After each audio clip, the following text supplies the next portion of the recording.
All right, viewers, we are back. Sorry about the Streamlabs having an outage. That is what it is. Nikki, you have pulled out your weapon as a fast action, and you are firing. What do you have in your hand right now? Service pistol. Okay, you're firing a service pistol at this creature. So you're going to be rolling your range combat, and I believe your service pistol, if it has stats on it, probably gives you a +1 or a +2 dice to hit. Mm-hmm. Okay. And then all of your stress die in a separate pool. Okay. So just for my regular dice, I have 8. Woo! And then for the stress, I have, I think I have 5 now. Oh, good for you. Good for you.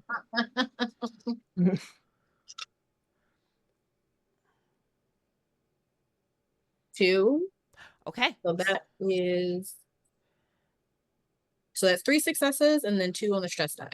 Oh, I love it. Okay, so on your stress die, how many 1s did you get? None. Good. And how many 6s did you get over there? 2. Okay, so 3 total successes. You're on it. You're on it. So, you get your regular hit, which I believe is what, 2 points of damage on that weapon? 1. 1 point of damage on that weapon. Okay, no problem. And then do you want to use your stunts for additional damage? Basically, you would get a single point of damage for each stunt. Yeah, if I can. Oh, God, yeah. Oh, yeah. This is nice. Just give me narrative of what this looks like, baby. Hate to see it, but another perfect execution from Nikki. I think she's gonna do a little bit of a flare when she kind of takes out her pistol and flips it. Yes. And she is gonna try and do basically a dead eye straight between the sides of this thing's face. Yes. Yeah. Oh, that is beautiful. So bam, bam, bam. Shots go off. It rings horribly in this room. This room is like the worst for acoustics for any type of firearms going off. And the bullet goes through one side of this thing's head all the way through to the other. And it squeals as its tail rips up on the other side of the table. It bucks and then it shakes its head. And I need you, Cameron, to both roll me a mobility check as this green ichor comes through its head and it shakes at you guys. Like a wet dog. Like a wet dog. Oh, God help us all. Ew. I'm still rolling nothing. That's okay. But I rolled a panic. Does that count on this? Oh, yeah, it absolutely counts on this. This is going to be good. Okay. Cameron, go ahead and roll me 1d6 plus your stress die. And then how did you do, Nikki? Got a 1 success. Oh, this is beautiful. Nikki, give me the fastest narrative ever on what this looks like as acid goes past you but doesn't connect with you. Quick on her feet. She just scooshes to the left or the right to avoid it. Oh, that's amazing. So you scooch to the left, like a thick slobber of like green liquid just flies past you. And when it connects on the wall to your left, you can smell that plastic curling. You can hear it sizzling. You can smell it burning. And you're just like, God, if that touches me, it's going to go through me. I think like it's getting ready to go through Cameron. Cameron, roll me 1d6 plus your stress level. Let's see. Did I gain any additional stress? I'm currently at 4. Not yet. You will be, okay. Though. I'm here for you. I rolled a 6 on my, so I got 10. You got a 10. Good for you. Oh, this is great. Good for me. And did you have any successes on that mobility either? No. I'm going to give you narrative. This is what it looks like. You're going to take a single point of damage from acid. I'm going to let you describe where it connects and how this looks, but you need to tie this into this. 10. Freeze. You're frozen by fear or stress for 1 round, losing your next slow action. Your stress level and the stress level of every friendly PC in short range of you increases by 1. That's all of you.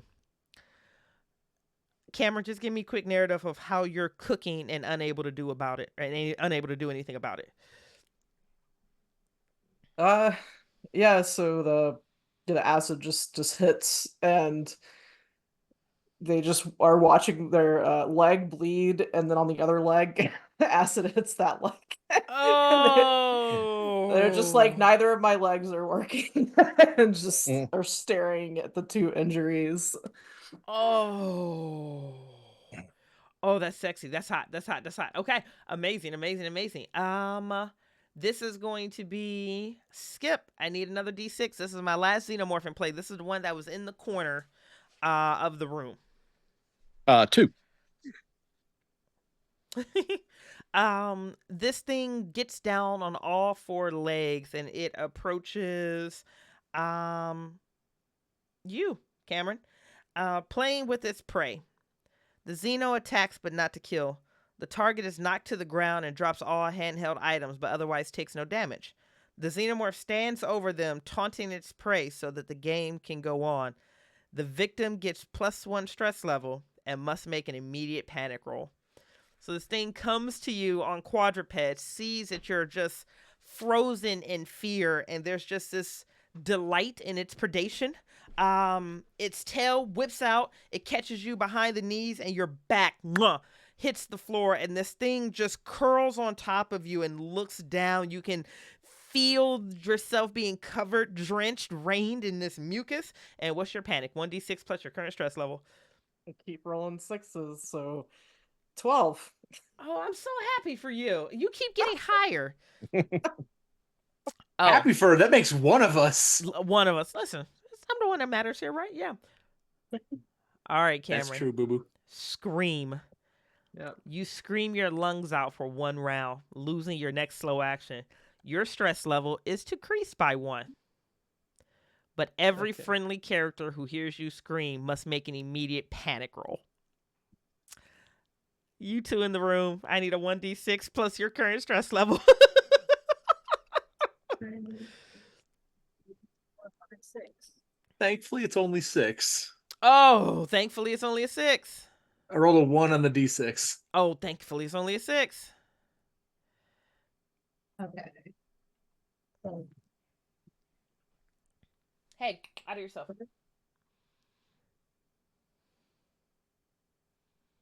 Not. You got a 9? No, 10. 10. That's 6. Well, yeah, 10. Oh, Right. no, I like this for you. This is great. This is great. So, Cameron screams. Blake, you're on the ground and you're still in the fetal position, staring up at the ceiling. Everything is going around you so fast. I don't know when the last time you heard Cameron scream, but Cameron isn't one that succumbs to this degree of fear. And you can feel your team, you can feel yourself falling apart at the seams. Nikki, on a 10, you are frozen by fear or stress for 1 round, losing your next slow action. Your stress level and the stress level of every friendly PC in short range of you increases by 1. I told y'all to get those D6 ready. This game hits really hard for that one. Cameron, it is actually your turn, finally. But unless I'm wrong, you lose your next slow action. And you spent your fast action blocking. So really, you just need to give me narrative as you are beneath this thing screaming at it. I mean, they had their cutting torch out in their hand to see if they needed to help to get in the room, and they've dropped that and are now on their back on the floor, acid burning through their pants. And then the other pant leg, you just see just is turning red and redder and redder. And it's a deep crimson color as arterial blood flows. Meanwhile, hey, Jordan, what have you been up to for the last 3 or 4 hours? Well, after ordering number 54 from the menu, which took about 30, 45 minutes, you got to be thorough. Yeah. So, yeah, he just made his way down to the bar, wherever that would be, like the lounge. He ordered himself a what would it be? A virgin strawberry daiquiri. Oh, I like this. Yes, Mhm. yes. A mocktail. This is good. Yeah, it's a little mocktail. He sits down by himself, puts his gun on the table, pulls out that little shaker thing that he had gotten Dawn. Yep. Puts it on there and starts shaking it, and just sits there and just has a conversation basically with Dawn, Yeah. just kind of going over in his mind again why he got discharged, why that he did not react in the right way, why didn't he pull that punch, why did he, and this goes on for a little while. And every time, he gets a pause, he takes a drink, he disassembles his rifle because it's what he does. It helps him focus too. Yeah. And then he just reassembles it and then picks up the drink and continues to have this conversation. That is stunning and super heartbreaking. Okay. You are there in the bar until the morning rises. Food is brought to you if you can order. They've got a menu in there too, or one of the prisoners, one of the cultists, one of the family members will definitely remind you to eat and bring you food. But you're there. You're there with Dawn, and it's one of those things like you're having this conversation with her. You're really having this conversation with you, and in the recesses of your mind that she's gone. You don't know how you know. You haven't received any official reporting. There's not been a notification on your phone, but it's one of those things that you already know that you are talking to a memory of her, but that she's gone. And you enjoy your mocktail. You unpacked decisions that you could have made, should have made, did make. And the morning kind of continues with you there. We're going to hop back over to the game. This is going to be Blake, your buddy is coming back to see you. Which I'm sure everything is going to be okay. Oh, you know who I forgot was Zhang and the wives. That's okay. I'll include them on this initiative. Oh no. Oh no, another mob that Bridgett forgot. Oh god, we are going to die. Everything is fine. Skip, can you roll me a D6 again, please? Just for clarity, is this happening the same time that I am doing my thing? Yeah. Skip's just having his little drink, or Jordan's having a drink as we're just getting disemboweled. They're disemboweled. Yep, this is all happening simultaneously. Just to give you some context here, Skip. The Tower Full, they are on the upper level, which is the very top level, the 5th level. And I believe your bar is on like level 3. So 5, 4, 3, 2, 1. I named them weird, like sub level -2, 1 or whatever. But you're on level 3 from the top, and they're at the very, very top. So unless I'm the $6 million man that had the bionic hearing, I wouldn't be able to hear anything. Okay. And here's the thing. No one else seems to be reacting to anything that's going on either. You're not hearing gunshots. You're not hearing the screaming. You're 2 levels down half the time. Like you know that 2 doors down that there's 2 teachers in a classroom teaching kids right now. Okay. Life is good. That was definitely for Doc. Yep. That was cold. That was cold. That was for you, babe. Can I get my D6 from you, Skip? Absolutely. We're going to go with 4 this time. Oh, I like this. No. Oh, Doc. I've never seen this one. Let's play this one together, Doc. 4. Sorry, bro. You can hear the thudding and the clanking from the ceiling panels above you, and then suddenly everything gets really quiet, and you think for a moment maybe it disappeared or maybe it left, and then that's when you see that banana-shaped head dip in over the opening and look down at you. Capture for the hive. The xenomorph attacks with its venom-spiked tail with 12 base dice, damage 1. If the attack causes any damage, the Xeno pulls its punch. Only 1 point of damage is inflicted, but the paralyzing venom takes place, and the venom, the victim must make a stamina roll. So let's do this in order. I'm hitting with 12d6. Is that? Yep. 3, 6, 9, 12. No successes. No successes. Big bucks, no whammies. Yep. That's what we're going for. Oh no. Do you want to burn your fast action and try to block with something, or you just want to go ahead and eat this? I think even if I try to block it, I'm going to end up eating it. Okay. I think so too. So, I got you 4 times. Damage 1. But if it causes any damage, it pulls its punch, so only 1 damage is inflicted, but the paralyzing venom takes place. You must make a stamina roll for the number of rounds. Wait, you must make a stamina roll, 6s, roll for the number of rounds they can stay up, and then they fall unconscious for 1 shift. This is going to hurt. All right, you're making a stamina roll for me, baby. So I'll make the stamina roll, but also, do you happen to have the death table handy? Because that puts me at 0 hit points. Oh, yeah, I can put you on the critical injury table. We'll do that next. But that is two successes, no panics. This is good. So you're going to be up for 2 more rounds before you collapse. You might Before I die take some before that. Yeah. Yeah, so this thing, the head pulls out and then it very quickly scurries onto the ceiling and just pierces you straight in the middle of your shoulder blades with that prong tail. Your, shoulder blades pinch. It seems like I'm doing a lot of damage to your back tonight. You're welcome. And you can feel something course through your veins that suddenly you just get really hot. You get flush, and you can feel the sweat start beating, and you know that it's injected you with something. But first, we have to consult the broken table, I do believe. Yes, indeedy. You have hit 0 hit points. I only had 2 to start. This is good. And you took them away from me. I will take everything from you. I need you to promises. roll me a D66. All right. 33. 33. Oh, this works perfect for the way that I keep going after your back. Broken ribs. Yeah, it does. Is this fatal? No. But mobility and close combat are now at a -2, and you have broken ribs for the next 10 days unless you can get somewhere. Just give me a quick narrative on what this looks like.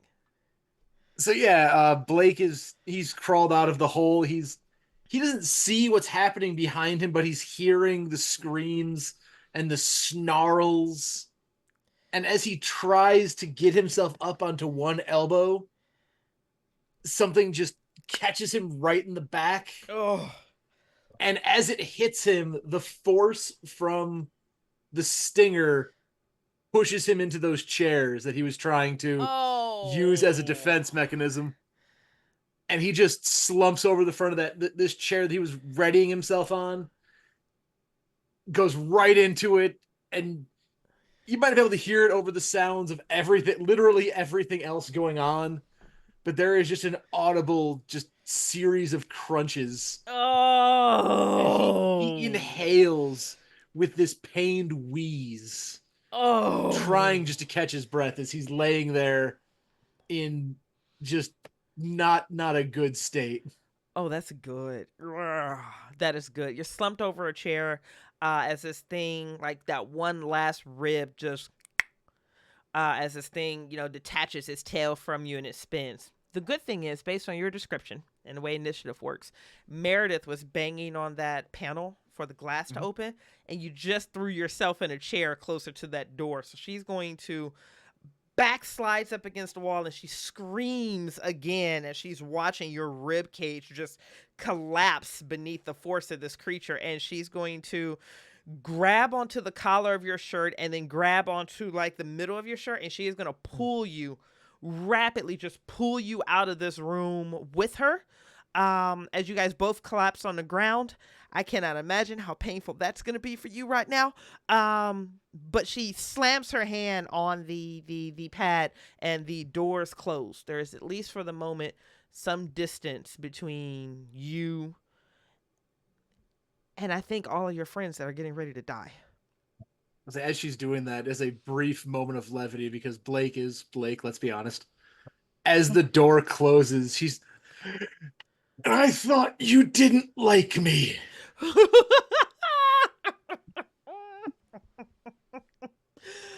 Oh, I love it. Okay. Oh God, Jesus. This is, y'all walked into the right room on this one. Skip, can you do me the favor and roll me another D6? Sure. 6. So the fun thing is I'm going off of 2 different tables here. So the xenomorph that's just curled itself out from underneath the medical table that just got shot in the face and sprayed blood, it hikes itself up onto its vertical leg, which means that surgical table just flips over, and the gentleman, Mr. Sonny, that's on it, that has the contraptions that have his rib cage open, just topples over and just face plants onto the floor. There's another sickening crunch as blood and his internal bouquet of organs just begins to spill out, and this creature that was just shot in the face by Nikki marches directly up to her. 6 is the worst thing you can roll on any of these charts. This is a head bite. The xenomorph opens its outer jaws wide, and their deadly inner jaws lean out, gnashing in anticipation before snapping forwards. The attack has the strength of 9 base die, damage 2. If it causes any damage, it automatically inflicts critical injury 16-4, killing the victim with 1 dreadful blow. However, should the GM wish it, the victim remains alive enough for the xenomorph to initiate the overmorphing process. So, 9, 3, 6, 9.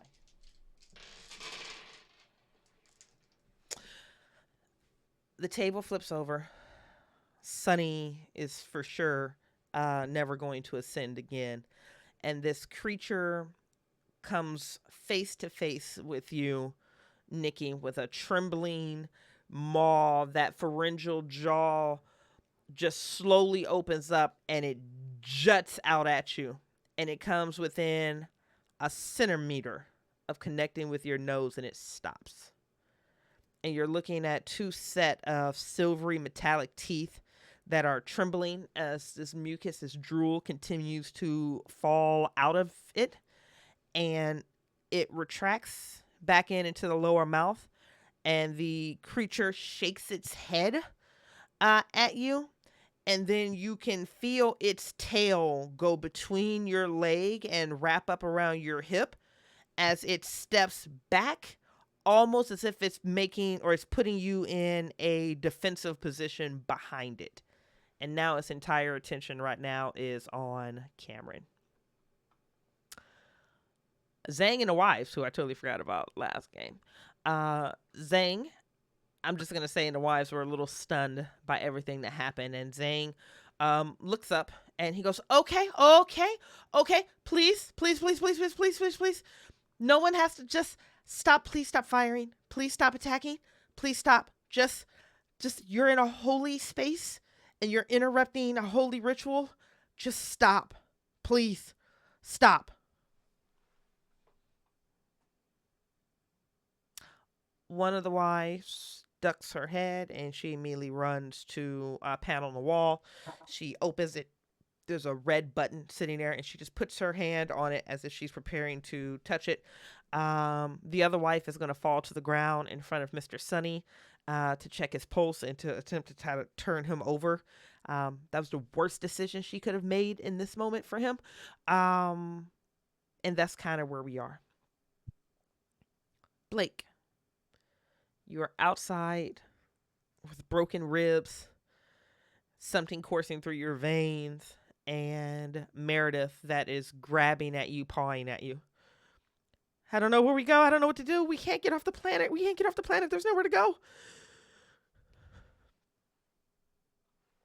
Blake looks at her with this pain in his face and is clearly conflicted, because if this room is secure that they were just dragged out of, there is a way to buy some time. Mm-hmm. But he's not going to leave his crew behind. They always agree. No man left behind. We always agree on everything. He'll turn and say, what the fuck were those things? I don't know. And how do we kill them? I don't know. I've never seen them before. They look like the frogs, but they're really big. Fuck, was that acid? What bleeds acid? That doesn't make any sense. And do you have anything for the pain? And she goes, yeah, fuck, it's in the lab. Can you walk? And I'll try to walk, but obviously very much hunched over, trying to stay balanced. These broken ribs are not doing any favors whatsoever. No, not at all. And then hold on, let me give you your fun conditions for broken. So broken, if you drop to 0 health, you are broken. You're taken out of the action immediately. You are not dead. You can crawl and mumble through the pain. You can't perform any other actions, and you can't roll for any skills. You can't go below 0 health, blah, blah, blah, blah, blah. So basically what you're at critical injury after critical injury until one of the critical injuries kill you.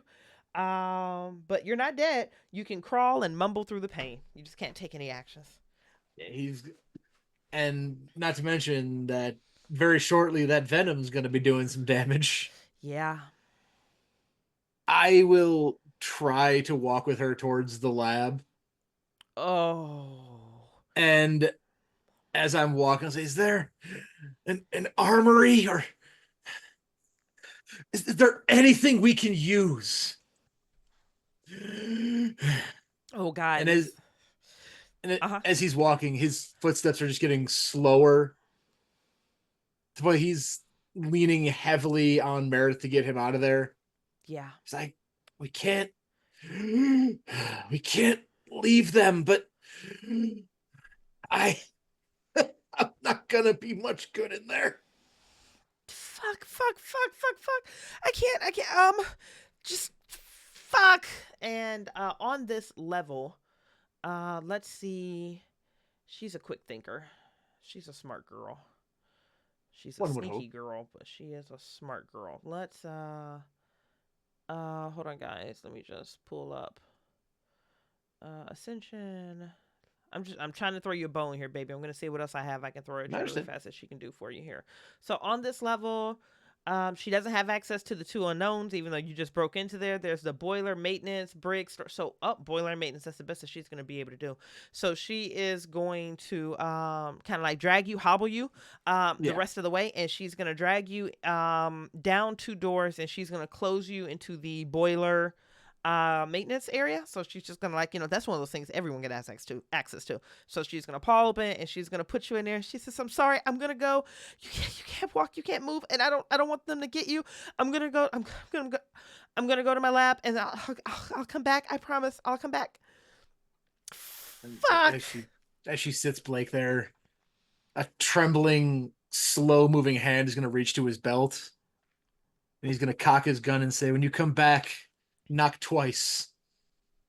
And he just steadies himself, aiming at the door as soon as she closes it. Okay. God. Fuck, we're not gonna get off of this planet. And the door closes and it leaves you in darkness. The chest burster. Skip. Another D6, please. Oh boy. 2. Okay. Escape. With a snarl, the chestburster flees, moving 2 zones away in one action into the nearest vent, sewer, or duct if possible. As soon as the PCs lose sight on the chestburster, it has escaped. So this is going to be one of those things that the little guy that ran past Cameron, it just continues running, and it disappears out of one corner, and then just you hear some trickling in a nearby duct, and it's just gone. Nikki.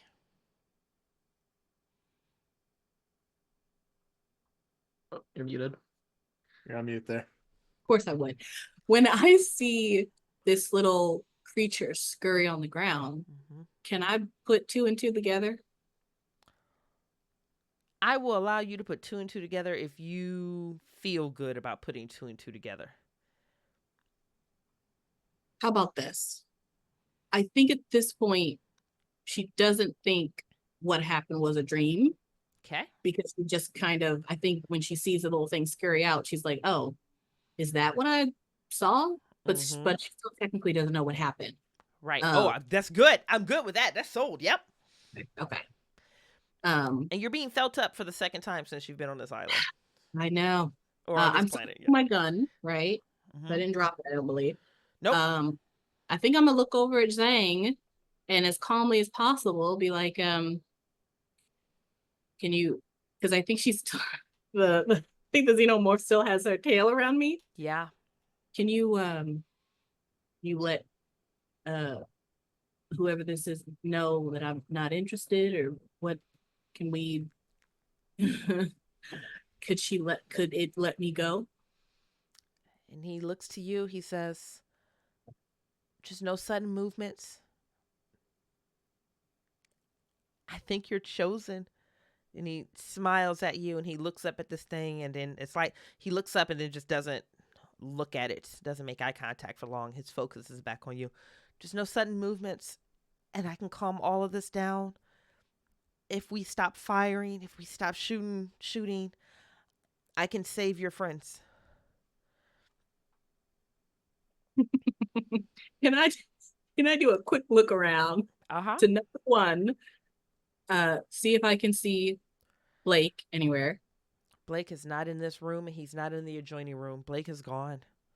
All right. And then second, can I want to follow Zhang's lead and not look this creature in the face, but I do just want to get a look around the room. And basically, I should be smart enough to know if I shoot Zhang in the head right now, am I going to die? Yes.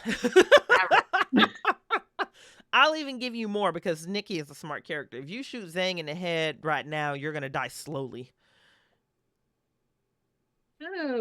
Okay. She's going to put her gun down, not holster it. Okay. Finger still on the trigger. She's just lowering it down slowly and waiting for the creature to let her go. Okay.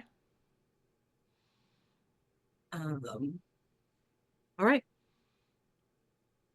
And I'm going to look at Cam and just kind of not say anything, but hopefully we'll make eye contact.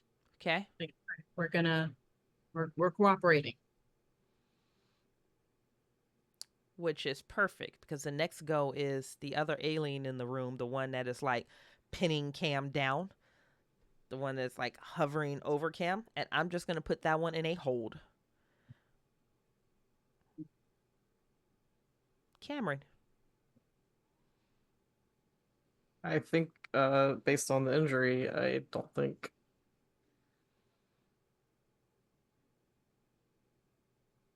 they're gonna make it. Okay. So that pool of blood continues to spread. And they're looking at you and then looking back at the alien, and then just their eyes are still open, but they're not darting back and forth anymore.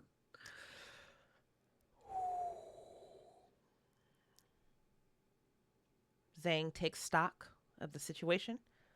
He looks around and he looks to the wife, the sister, whose hand is on that red button, and he waves her off. He says, no, my love, we have this in hand. Go collect the other one. And she closes the case and she nods. She bows reverently, and then she just very carefully, she steps over Mr. Sunny, who has now been turned face up, and that's a mess. I'll let your own imaginations do that. She very reverently squeezes right by you, Nikki, not making eye contact with you or the creature. She bumps her hip into the creature that is quadruped hovering over Cameron. It snarls and hisses at her, and the tail flicks, and she just makes an apologetic gesture. The back of that linen dress is smeared in whatever is like coating this thing's skin. And she steps out of the room. You're at the bar playing with the thing. You're having a conversation with a friend that you know that you've lost, but you loved. And I am going to tee up Doc. Doc, what does this wife look like? Oh, this wife is she's got long hair with an undercut on one side, very modern-esque with that. Mm-hmm. She's tall, very leggy. Okay. And whenever she looks at somebody, they almost feel this unintentional intimidation. Ooh. Whereas all the other wives we've met so far have had this air of subservience to them. Yeah. This wife has the vibe of, I will step on you and make you say thank you. Oh, I like this. Lauren, what's this wife's name? Janice. Janice. This is good. Oh, Mr. Sheffield. Jordan, you're at the bar. You're just getting ready to tip the doll again to get it moving. And you can hear bare feet padding towards you. And you look up and you see the description that has been given to you by Doc, in the addition of the flapping sound of her wet feet hitting like the floor. She's still leaving some type of combination of blood and mucus in her footfalls. It looks like she's walking on bloody feet, or maybe she's walked through blood. That's the situation I'll let you handle in a minute. Okay. And half of her body is smeared in something that looks like, I hate to just say it, but it looks like it's smeared in like KY jelly or some type of other thick lubricant. It's a weird mixture. And she comes up and she looks to you and she says, "You've been summoned by my husband. I need you to follow me." I did not select option number 58.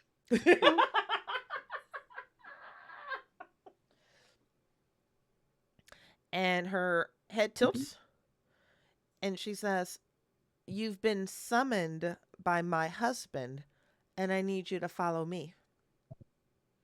I will follow you, but I didn't want 58. So I'll pick up my stuff, put my little hula hoop He's so thing, oblivious. It's so good. and grab my gun, sling it over my back. Okay. I've been summoned. You have been summoned. Hold on. I'm just going to see how ridiculous I can choose to be in this particular moment. And I recognize I can choose all things. I've got the power. All right, hold on. I'm just curious if you're going to run into the good doctor. Okay. Ooh. You're one level off. So, nope, I'm not going to bother with it right now. Yep, so you're one level off. So you're following Janice. Mm-hmm. Janice is leading you off, getting ready to leave the bar, and she looked around, and you did say the bar was empty, right? Yeah. Mm-hmm. She stops, and she's getting ready to breach the threshold for the bar, and she stops, and she turns around, she looks at the bar, and she looks around the room, and then she looks at you, and you're a big guy. If I remember from the very first episode, like you're like a big guy. Yeah. Mm-hmm. And she looks to you, and she says, "I didn't plan this very well." And she takes a step out of the threshold. She closes the door, and the entire bar begins to fill with some type of gas. I need you to roll me an immediate stamina check. Okay. That's stamina and strength, correct? You got it, baby. Yep. I think it's All right. somebody look at the character sheet. Is that right? Stamina and strength? Yep, it's linked Perfect. together. Got it. All right. And you have no stress. I do not. Am I totaling or? Yeah, just This give is me my the first- number of sixes you see. Oh, I see 2 6s. Shit, it's just not enough. Ah. Just give me a quick narrative of what this looks like as this gas fills this room and you fall unconscious. He'll just kind of look at the door shutting. Yeah. Just kind of look up at the gas and just look, kind of shake his head and goes, "Shit." And we're nowhere near 8 o'clock, but I feel like that is a great 10-minute break point. Yeah? Does that feel good? Okay. Symphony, thank you for sticking with us, half of us on Twitch and half of us on a pre-record here. We are going to take a 10-minute break, which you're not going to notice because I'm just going to start a new recording for you, but we will be back soon. Mwah.